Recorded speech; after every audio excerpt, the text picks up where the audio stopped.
Yes, another review. This time, I'll try to keep things as short as I possibly can, but no promises, as I'll be reviewing today both Puyo Puyo Tetris and Puyo Puyo 2.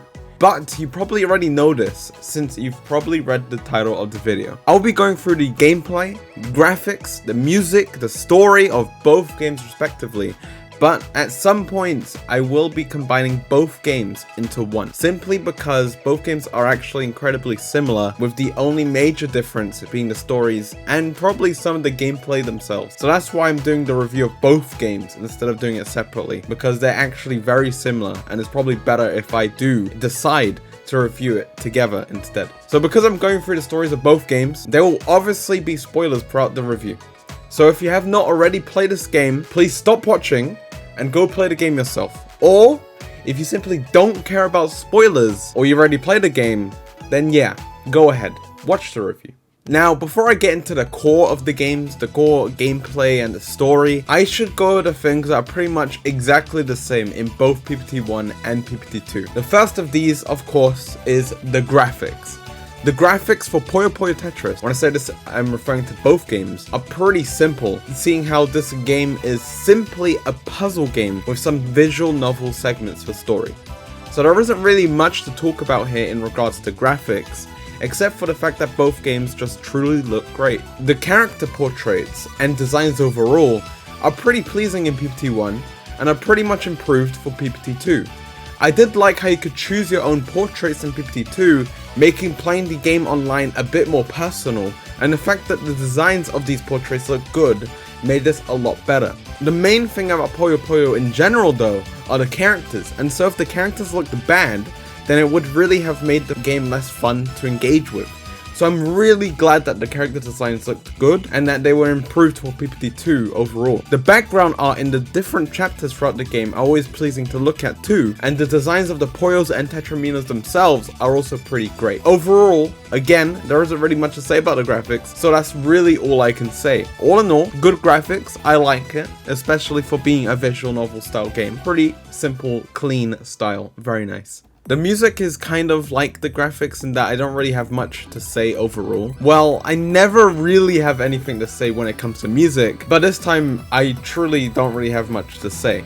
All I can say is that the music served the cutscenes of the story very well, with some top-notch themes being from PPT 1 rather than PPT 2, even if the sequel had some good songs.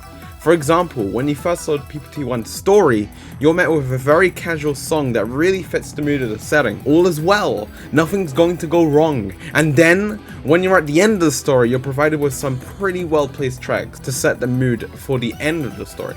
PPT 2 did the same thing with the songs. In terms of the songs outside of the story, and simply the backgrounds for gameplay segments, both games had pretty good tracks. They were fun to listen to and didn't occupy too much attention, which is actually very nice because it meant I was able to focus more on the gameplay, so winning the battles that I was fighting instead of bopping my head to the beat.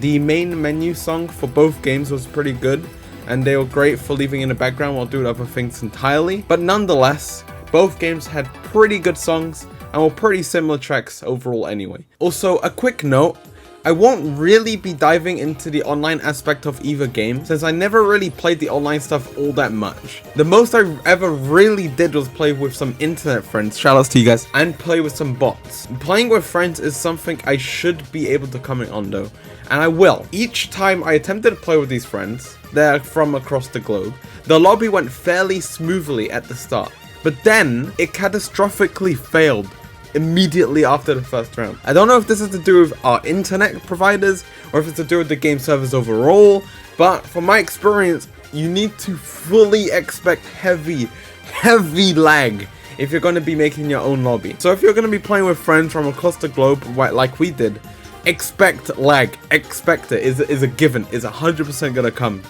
I don't know why, but that's just how it is. Okay, that's just how it is. I won't really be using this as an excuse to deduct the points, even if I had this experience, because I'm not sure if it's an issue or not. And if it is, then me not deducting points will be good. And even if it isn't my fault, I don't think this is bad enough to deduct points overall, because the main focus for this game is, of course, the story, for me at least. Well, now it's time to get into the bulk of the review. And so from now on, I'll be talking about both games separately. This is mainly because the gameplay and story of both games are either radically different or the sequel simply builds off its predecessor. Starting with the gameplay of PPT 1, it was mostly about what you expected, traditional Puyo Puyo Tetris gameplay. I'm not sure how true to the original the gameplay actually is, for example in comparison to the first iterations of each style of game, but I can say that playing either Puyo Puyo or Tetris felt very fluid. In terms of garbage Puyos or Tetraminos, there is indeed offset. So what offset means, for those who don't know, is that if the opponent connects a larger chain in Puyo Puyo or Tetris, and I instantly reply with my own crazy chain in Puyo Puyo or Tetris, then I receive none of the damage that I would have taken, and I send it all back to my opponent. So for example, if I'm hit with a free chain by my opponent, but I reply with my own free chain, then the garbage I would have received is sent back to my opponent, and they suffer instead of me. I very much enjoyed this system since it means overall performance is favored over blind speed. However, if you find yourself tired of playing the same matches of Puyo Puyo or Tetris, then PPT1 has got you covered, since there are many other game modes to try out. I won't detail them all, but let me read them all out to you anyway. You have Swap, which involves cycling between Puyo Puyo and Tetris after a certain amount of time. So one time you're going to be playing Puyo, and then 10 seconds later you're playing Tetris, and then you go back to Puyo, and go back to Tetris, and it's just confusing, but it's cool. I like it. I like that game mode. That's probably my favorite game mode. And then after that you have Fusion, which is an amalgamation of Puyo Puyo and Tetris, where you play both games simultaneously. And then finally you have Big Bang, which is a sort of puzzle solving mode where Puyos and Tetraminos are pre-placed. All these game modes are fun to play through, except for Big Bang, which can get quite repetitive at times. Going on to PPT2, it's clear that the core gameplay mechanics are practically the same as its predecessor. This is expected because, you know, it's called Puyo Puyo Tetris 2, because, you know, it's a sequel. So you're basically expecting it to be the same as the predecessor. It manages to add in a few new extra things. So one of the biggest additions to the game are skill battles, which are RPG-esque fights where you need to use character-specific abilities in order to deal actual damage to your opponent. So you have health instead of you having to clear the board. So you have to actually damage your opponent in order to beat them. I found that while the system was actually cool in theory, I could very easily break it by using Ringo's ability, or any other person that has Ringo's ability. This ability allowed you to change the majority of Puyos on your board to the exact same color. And so my tactic was to dump Puyos into the board and then use her ability to get very easy huge chains, because it would just change most of the Puyos on your board, not all of them, but most of the Puyos into like red. I think it was red. Once you place another Puyo, it just pops all the Puyos, and then you get a huge chain, and then if you're lucky, you can just connect that with more chains, and it's just insane. It'll just completely kill your opponent no matter what. They have no chance to react. Absolutely no chance. This was probably not intended, but it made the fights insanely easy, and so it left me feeling like the fight should have been so much harder. But auto difficulty is a thing, and auto difficulty is actually insane. And so if you want a challenge, I suggest using auto difficulty. I had to turn it off during the stream because it was way too hard for me. But if you like a challenge, you will love auto difficulty, and that's only in PPT2. So if you want a challenge, I suggest playing PPT2, buying PPT2, turn on auto difficulty, just go into the story, and get your butt slapped. And now, we move on to the story of both games. Firstly, PPT1. Puyo Puyo Tetris 1 has a fairly simple story, of which I don't really mind at all, given the game is meant to be incredibly lighthearted and filled with many jokes. It was really not intended to be a complex game with a complex story, and so I can't critique the game for having a story as simple as the one present in PPT1, because that just wasn't the intention. For those who don't know what the story actually is, it involves the merging of two distinct worlds, Puyo Puyo and Tetris. And we follow two different groups, technically more than two, but for simplicity's sake I'll say two. The first group is the established Puyo group, which includes Ringo, Arl, Amity, Draco, Onion Pixie, all those guys, alright, all the fun guys. And then the second group is comprised of entirely new characters because of the fact they all come from the Puyo side of the game. This group is made up of mainly 7 individuals. There's T, there's O, there's I, Z, S, J, and L.